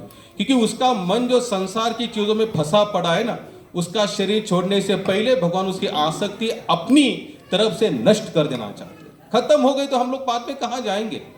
एक ही तो सहारा बचेगा भगवान का, और कोई सहारा नहीं है। जब एक ही सहारा बचेगा तो हम पूरी तरह से समर्पण हो जाएंगे। लेकिन ऐसी कृपा हमको मिलने वाली भी, क्योंकि हमारी खुद की भी इच्छा नहीं। घर जल गया, घर जलने लोगों ने कहा भाई एक काम करो, अगर आप दोनों गांव में रहेंगे तो गांव भी एक दिन पूरा जल जाएगा। आप दोनों इस बच्चों को लेकर निकल जाओ। बेचारे जनकपुर छोड़ के वही आजू बाजू कहीं जंगल में आकर रहने लगे। अब बच्चा थोड़ा सा बड़ा होते गया। अब इसका नाम क्या रखा था? प्रयाग। बच्चा थोड़ा बड़ा होते गया, बड़ा होते होते उसकी थोड़ी समझ आने लगी और बच्चों के साथ खेलने लगा। और खेलते खेलते खेलते एक दिन एक त्योहार आया, उसका नाम था रक्षाबंधन। क्या नाम था? रक्षाबंधन। और रक्षाबंधन के दिन इसके साथ में जितने इनके दोस्त थे खेलने नहीं आए। सका खेलने लगे तो इसने सोचा क्यों नहीं आए होंगे आज, तो वो उनके घर पर चला गया। बोले आज नहीं, बोले आज रक्षाबंधन है। बोले रक्षाबंधन क्या होता है? अब बेचारे दोनों रहते जंगल में, वैसे कोई समाज से कोई लेना देना था नहीं। तो उसने पूछा प्रयाग ने अपने दोस्तों से कि रक्षाबंधन का मतलब क्या होता है? भाई रक्षाबंधन का मतलब होता है बहन भाई की कलाई पर राखी बांधती है। और बोले वो समय है तो आज पूरा दिन हम लोग घर में रहेंगे और कहीं जाने वाले नहीं है। प्रयागदास जी के मन में आया सबकी बहन है, मेरी बहन क्यों नहीं है? प्रयागदास चले आए अपने माता के पास, माँ के पास आए। बोले माँ, बोले आज क्या है? माँ बोले आज शायद रक्षाबंधन है। बोले तो बोले कि मैंने जहाँ तक सुना, बोले अभी घर में यहाँ पर मित्रों के घर में हो रहा है कि जिसकी बहन है वो सब क्या कर रहे हैं? राखी बांध रहे। प्रयागदास जी ने कहा कि माता ये बताइए कि मेरी कोई बहन नहीं है। अब माँ, उनका उस समय का एज था 7 और 8 साल का, तो 7-8 साल के बच्चों को फिर कुछ ना कुछ तो बताना पड़ता है, नहीं तो फिर बेचारा अपना रट लगाए बैठता है। माँ कहती बोले तुम्हारी बहन है? बोले कि वो यहाँ नहीं रहती है। भाई माँ तो केवल समझा रही थी, माँ तो क्या कर रही थी? केवल समझा रही थी। तो इन्होंने कहा फिर मेरी बहन कहाँ रहती है? बोले तुम्हारी बहन रहती है अयोध्या में। कौन बुलाए थे? माँ ने क्या कहा? बहन क्या रहती है? अयोध्या में। बोले मेरे बहन का नाम क्या है? बोले तुम्हारे बहन का नाम है सीता और वो अपने पति के साथ रहते। बोले तुम्हारे जीजा जी भी? बोले जीजा का नाम क्या है? बोले क्या नाम है? राम जी। तो बोले वो कहाँ रहते? बोले यहाँ नहीं, तो वो कहाँ रहते हैं? अयोध्या। जनकपुर अयोध्या आज के हिसाब से 550 किलोमीटर का अंतर है। आप देखिए जो लगन होती ना, लगन भगवान को प्राप्त, ये सोने नहीं देती, बेचैन करवा देती। क्या करवा देती है? बेचैन। तुकाराम महाराज यहां तक बताते इस भक्ति मार्ग में तृप्ति नहीं होती। किसी को लग रहा है कि इतनी ही भक्ति है, इससे और कुछ नहीं, इसका मतलब भक्ति में नहीं। तृप्ति का मतलब होता है, तुकाराम अभंग में एक्चुअली भूल गया, वो कहते हैं तृप्ति को भी आगे भूख लगती है, उसे कहते हैं भक्ति। यानी कि लोग कहते बस अभी बहुत हो गया, आप बस आंखें बन के बोले, नहीं, भक्त कभी आंखें बन की इच्छा नहीं। भक्त हमेशा कहता है जब तक आंखें खुली तब तक मैं आपका दर्शन करता हूं, क्योंकि वो नित्य दर्शन, उसको नित्य नया प्रेम नजर आता है। यानी कि यहां पर तृप्त होने का कोई सवाल ही पैदा नहीं होता। यहां पर और लालसा होती है, और कुछ और कुछ और कुछ। संसार में कहीं ना कहीं स्टॉप है, यहां पर कोई स्टॉप नहीं है, क्योंकि यहां पर नित्य नवनीतम उनका नाम है, वो नए बनते जाते रोज। उनका प्रेम हर रोज क्या होता है, अलग अलग हमको आनंद महसूस करवाता है। इनको कहा गया तुम्हारे बहन और जीजाजी कहाँ रहते, अयोध्या में। तो प्रयागदास ने हट पकड़ा कि मैं भी अयोध्या जाना चाहता हूं। अब माँ कहती है तुम 7-8 साल के बालक हो, अयोध्या यहां से नजदीक नहीं, बोले बहुत दूर है। अब ये रोज उठते थे, बोलते माँ मैं अयोध्या जाना चाहता हूँ, रोज उठते माँ में। अब इनका खेलने में, कूदने में, खाने पीने में मन नहीं लग रहा है। रोज एक ही रट है माँ के पास कि मैं अयोध्या जाना चाहता हूँ। संयोगवश कुछ भक्तों की टोली आई जो भिक्षा मांग के अपना जीवन और नाम कीर्तन कर रहे थे, भिक्षा मांग रहे थे। तो माँ ने पूछा कहां से आए, बोले अयोध्या। बोले कहां जा रहे, फिर हम अयोध्या जा रहे। प्रयागदास ने सुना कि अयोध्या से कुछ लोग आए, फिर कहां जा रहे। प्रयागदास तुरंत कहते माँ अभी आप मुझे इनके साथ भेज दो। बोले तुम कहती हो ना बहुत दूर है, बहुत दूर, मैं अकेला नहीं जा सकता। देखो अभी ये लोग तो आए अयोध्या से, जा भी कहा रहे अयोध्या, तो मुझे अयोध्या तक ये लोग छोड़ सकते, तो मैं अपने बहन को मिल लूंगा। अभी इनके मन में क्या है, सह शरीर, जैसे हमारा शरीर ऐसी कोई माता सीता है, और श्री राम जी जैसे हमारे जैसे कोई श्री राम जीजा जी। इनके मन में ये भाव नहीं है कि माता सीता और भगवान श्री राम जी के अनंत कोटि ब्रह्मांड के नायक भगवान है करके। तो माँ ने देखा कि अब ये शांत बैठने वाला है नहीं, तो प्रयागदास को बोलते ठीक है तू जाना चाहता है तो अब जा। और फिर वहां पर कुछ दिन रहने के बाद भी जैसे जैसे कुछ साधन बने वैसे फिर चलिए। अब ये तो बहुत खुश हुए, क्योंकि रोज एक ही तो रट लगी थी कि मेरी भी कोई बहन और रहती कहाँ, अयोध्या में। माँ ने जैसे ऐसे कहा तो इन्होंने जितना कुछ सामान साधन जो भी कुछ मिला, छोटा मोटा धोती कपड़ा लपेट लिया और बोले चलो। तो माँ कहती भाई जा रहे हो तो कुछ लेके जाओ। तो माँ ने क्या कहा, जब माता सीता आएगी ना तुम्हारी बहन, तो उनके चढ़ा देना। अब माँ का भाव क्या था, एक मंदिर है राम जी का, सीता जी का, वहां जाएगा, मंदिर में जो मैं कुछ दूंगी तो वहां वो चढ़ा देगा। इस भाव से माँ ने उनको थोड़ा बहुत साधन सामग्री हाथ में बांध दिया, खाने की चीजें बोले तुम खाओ और बाकी का भगवान को चढ़ाओ। अभी बेचारे एकदम सरल भाव वाले थे। तुकाराम महाराज कहते हरि पद प्राप्ति भोळ्या भाविका से। हरि के पद की प्राप्ति जो भोले है, कैसे है, जो जैसे जैसे रिझाना चाहते हैं भगवान को और कुछ नहीं जानते, इसे कहते भोलापन। भगवान के चरणों की प्राप्ति वही लोगों के होते हैं जो यहाँ से क्लीन है, जो यहाँ है वही वहां है, जो यहाँ है वही यहाँ है। संसार में सब उल्टा गणित है, यहाँ कभी यहाँ करना है तो यहाँ कभी यहाँ। लोग कहते भाई जो बोलना है ना अंदर वो नहीं बोलने का, कभी देखने। ये गणित भक्ति में नहीं होता महाराज। यहाँ पर भक्ति में एकदम स्पष्ट, कैसे रहो स्पष्ट। तो तुकाराम महाराज की पत्नी थी, भगवान को गाली तक देती थी। क्या करती थी, एक बार तो चप्पल लेके बोले विट्ठल जी तुमको चप्पल से मारूंगी। बोले क्यों, बोले तुम्हारे कारण मेरा संसार पूरा खत्म हो गया, नष्ट हो गया। लेकिन जो यहां था वही, इसलिए भगवान ने तुकाराम महाराज जी से पहला दर्शन उनको पत्नी को दिया, और उनके पैर के कांटे को यहां तक कहते कि भगवान विट्ठलनाथ ने दांत से निकाला। कहां से निकाला, और उसने क्या की थी भगवान को, क्यों, क्योंकि वो जानती थी तुम्हारे कारण मेरा संसार खत्म होता है। ये भी एक विश्वास है, भगवान पर विश्वास कैसे, तुम्हारे कारण हुआ है, किसी और के कारण। ये भी तो जब भाई ये विश्वास है तभी तो वो जानती कि विट्ठलनाथ है, इसलिए तो उसका विश्वास है। इसलिए भगवान ने पहले उसको दर्शन दिया, तुम्हारा पूरा विश्वास है। बोले भले तुम मुझे गलत बोलते हो, गाली भी क्यों दे रहे हो, क्योंकि मैं हूं, तुम जानती हो कि मैं यहां पर उपस्थित हूं। अगर आप कभी जगन्नाथपुरी जाएंगे रथ यात्रा के समय, तो कितने सारे भक्त बोलते हैं कालिया तो बाहर कब आता है, बोले साल में केवल एक ही दिन 9 दिन के लिए बाहर आता है, सब दिन अंदर बैठता है। उनका क्या है, भगवान स्वीकार करते हैं, भगवान प्रेम से, क्योंकि भाव ग्राही जनार्दन। भाव, भगवान केवल भाव को देखते हैं।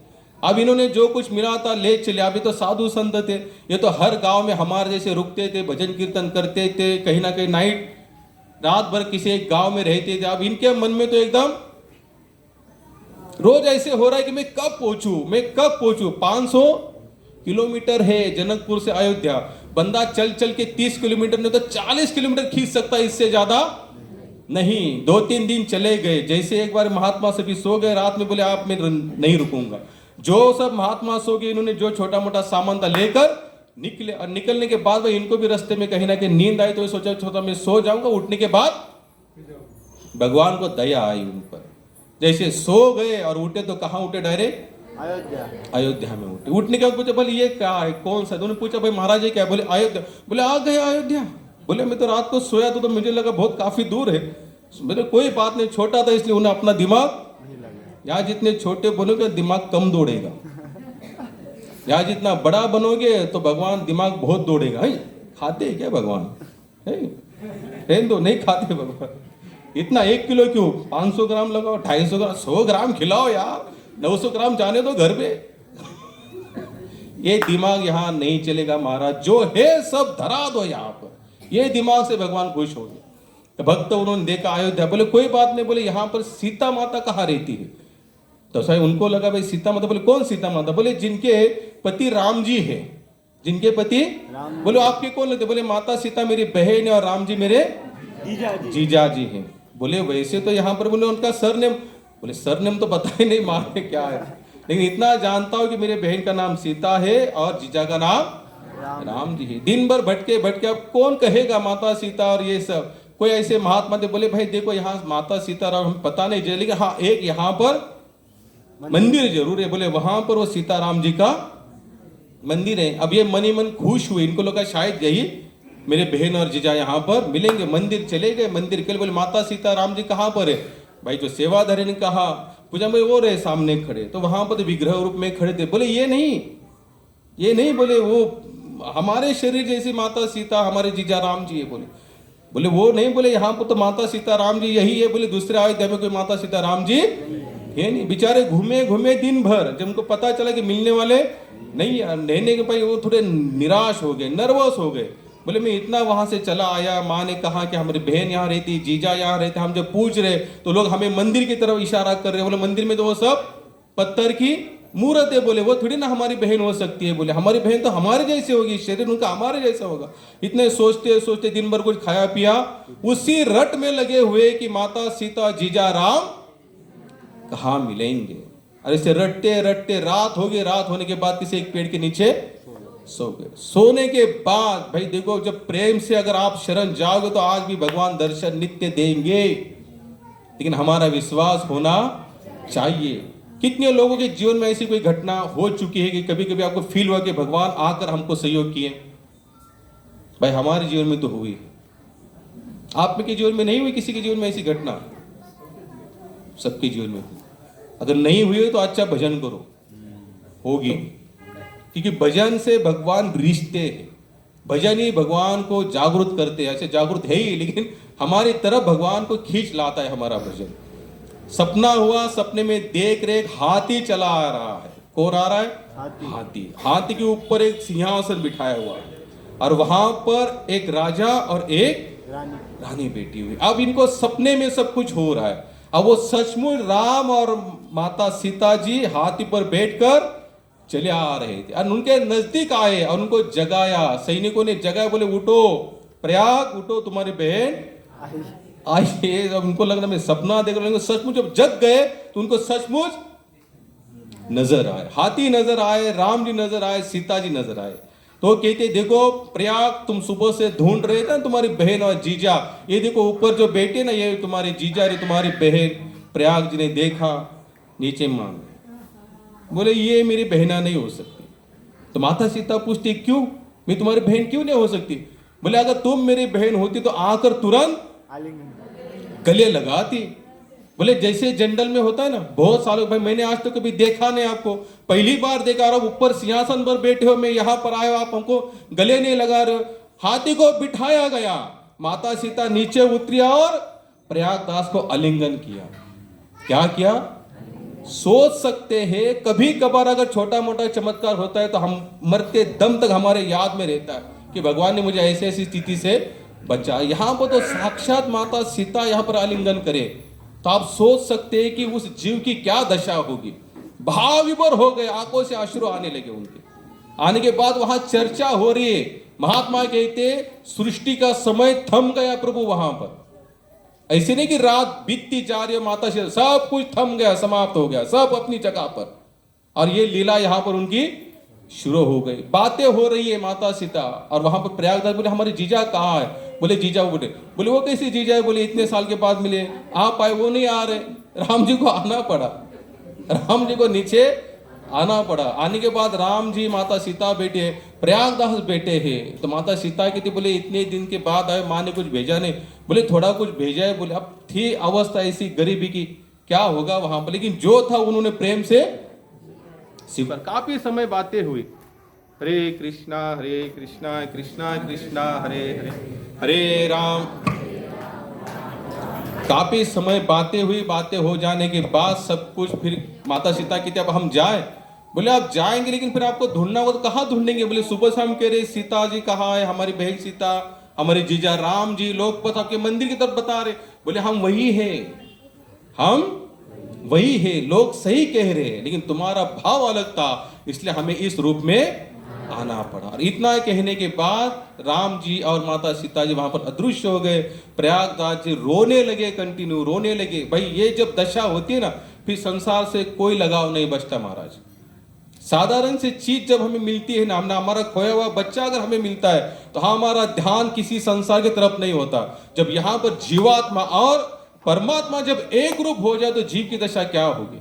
रोने लगे, रोते रोते दिन निकल आया। दिन निकल आने के बाद उस महात्मा का नाम भूल गया। एक महात्मा ने देखा, देखते समझ गए, बोले इसे साक्षात भगवान की प्राप्ति हुई है। बोले नजदीक गए, बोले क्यों रो रहे हो? उनका रोना थम न रहे, उसे जोर से हिलाया, गदगदाया। तो बोलते मुझे सच में माता सीता राम जी का दर्शन हुआ है। महात्मा कहते मुझे पता है, तभी जाकर ये जीव की दशा होती, अन्यथा होती नहीं है। अगर आपके आंखों में से कभी अश्रु आते, नाम लेते हुए, दर्शन करते हुए, समझ लेना भगवान हमको स्वीकार कर रहे हैं, हम उस मार्ग पर एकदम परफेक्ट चल रहे हैं, अन्यथा नहीं। ये दशा होनी चाहिए हमारी। तो वहां पर वो चले, महात्मा कहते बोलो तुमको सचमुच भगवान की प्राप्ति हुई है। इतना कहने के बाद आप सोच सकते हैं प्रयागदास की ये स्थिति बनी है, अपने घर तक को भूल गए। कुछ दिन पश्चात माता की याद आती है, बोले थोड़ा मिलकर आता हूं माता। फिर प्रयागदास जी कहाँ आए? जनकपुर। जनकपुर आने के बाद उन्होंने सब सारांश माँ को बताया, माँ ऐसे ऐसे सब घटा। माँ कहती तुम भाग्यशाली हो कि तुमको सचमुच माता सीताराम दर्शन किया। बोले आगे? माँ प्रयागदास जी कहते अब आगे से मैं अब यहाँ रहने वाला नहीं हूं, मुझे कहाँ छोड़ दो?